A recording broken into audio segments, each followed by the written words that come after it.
Nasampulan ang 8 hepe ng pulis sa Metro Manila na bigong makapagresponde sa loob ng 5 minuto mula sa tawag sa 911 emergency hotline. Yan ang ulat ni Ryan Lisiges. The President directed us, nakita nyo naman, siya mismo ang nagsabi, he wants the police to respond in 5 minutes. And I don't intend to fail on that, okay? I don't intend to fail on that because I've already proven that it can be done even in less than 5 minutes. Nasa commanders na lang yan.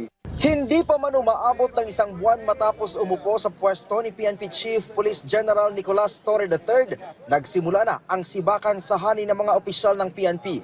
Agad sinibak sa pwesto ang 8 Chief of Police sa Metro Manila dahil sa kabiguan na may patupad ang mabilisang pagtugon sa mga tawag na matatanggap ng 911 hotline. Paliwanag ng hepe ng pambansang pulisya, bigo ang mga ito na makapasa sa isinagawang simulation exercise o SIMEX hinggil sa 5-minute response time.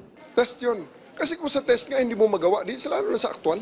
Ang mga natanggal na Chief of Police ay mula sa mga lungsod ng Caloocan, Navotas, Valenzuela, Mandaluyong, Marikina, San Juan, Parañaque at Makati. Git ni Torre, talagang hindi magiging epektibo ang agarang pagresponde ng pulisya kung hindi kayang manduhan ng maayos ng mga commander on the ground ang kanilang mga tauhan.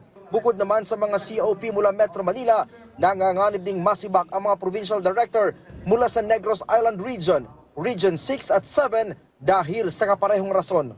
Yes, I've already spoken to the regional directors. Their provincial directors and chiefs of police are their responsibility. So, pag masyadong marami at nakita ko na kaya nagfe-fail ang mga chief of police at saka mga provincial directors at saka mga district directors ay nagfe-fail because kulang sa direksyon at buy-in ng regional directors, aalisin natin ang RD.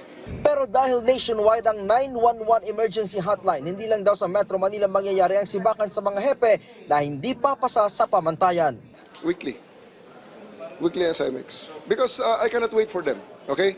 Time is of the essence. Gusto natin na immediately makomply ang direktiba ng ating presidente.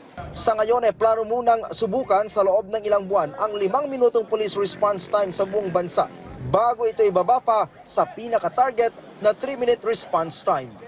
Mula dito sa Campo Crame, Ryan Lisiges para sa Pambansang TV sa Bagong Pilipinas.